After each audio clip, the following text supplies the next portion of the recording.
Glenn Hobbs was initiated into a satanic coven as a child by his grandfather and continued participating for many years.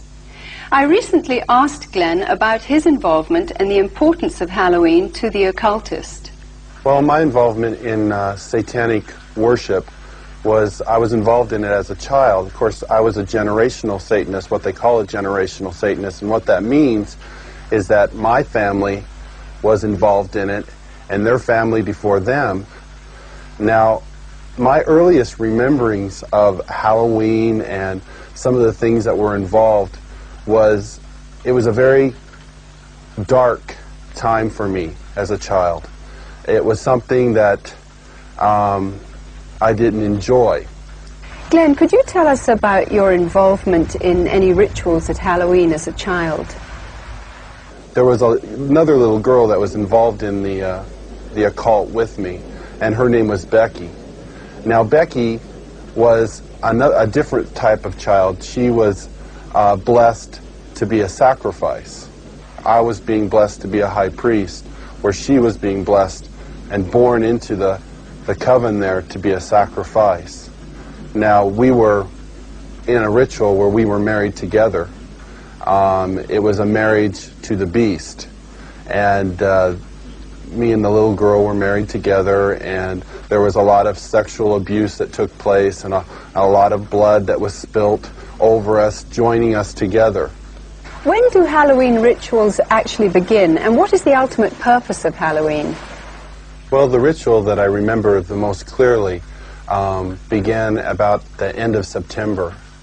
Me and the little girl, the one I mentioned named Becky, the abuse was very concentrated at that time.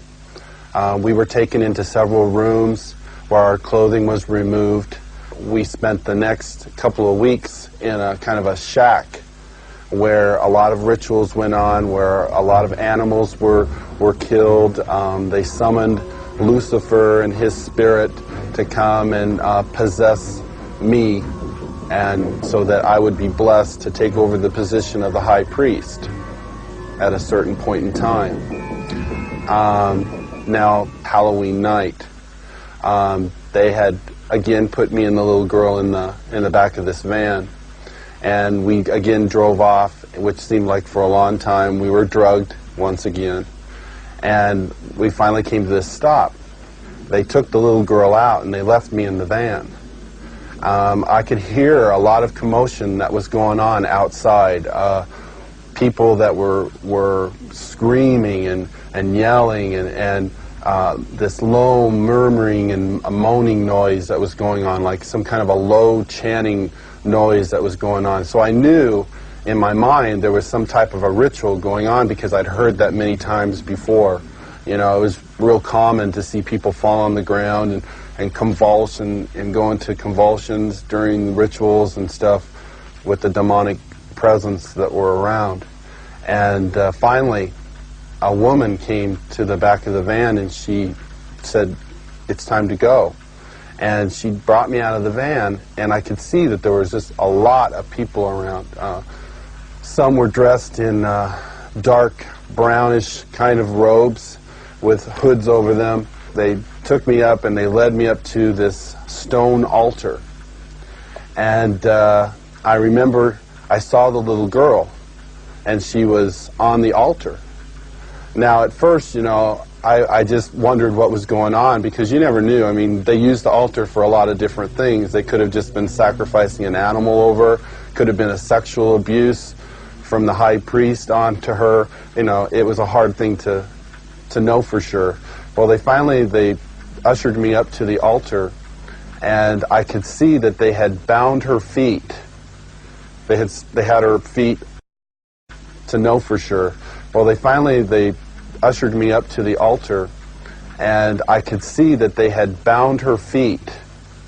They had her feet spread apart, her legs, and they had bound them to the ends of the altar, and they had taken her arms, which were laying out this way, and roped them to the altar, which had little kind of like hooks, which they could bind the ropes around. And she was really white. I remember seeing her, and she was just real pale and real white. and I noticed that they had slit the bottoms of her feet and her wrists, and they were taking the blood that was running out of those areas and putting them into chalices and passing those cups around to different people who were partaking of her blood. Then the high priest, he took the athami, or the ritual knife, and he picked it up and he put my hand on it, and then he forced it into her chest.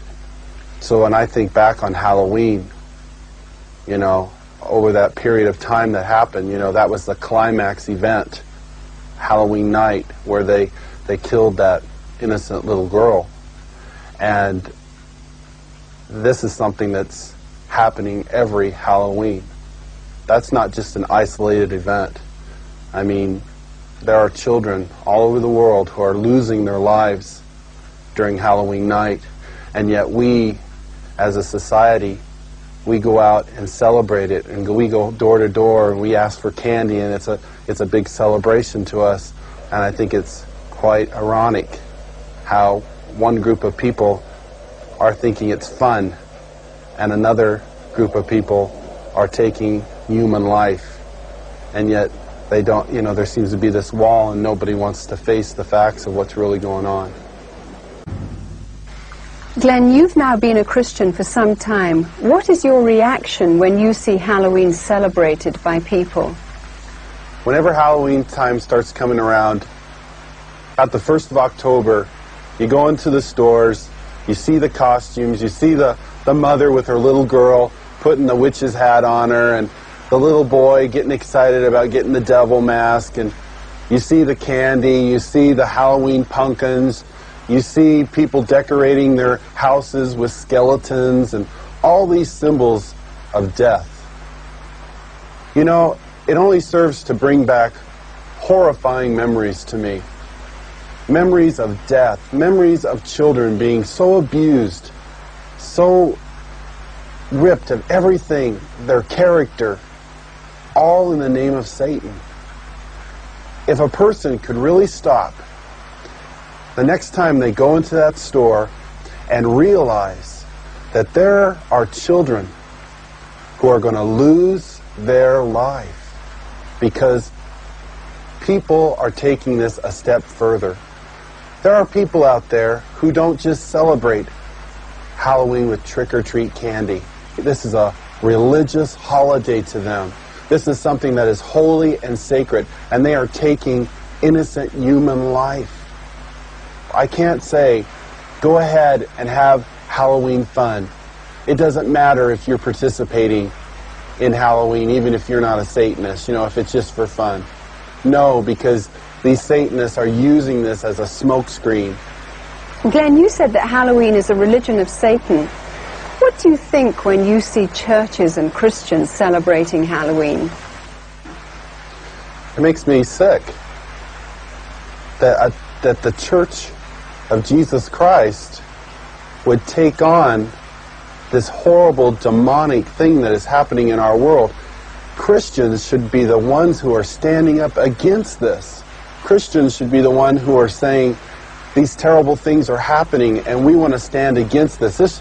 Churches should not be having these Halloween parties at all. They should be coming together as brothers and sisters in Christ, binding together and coming against these dark forces, praying for these children that God will spare their lives, that somehow God will intervene and save these children.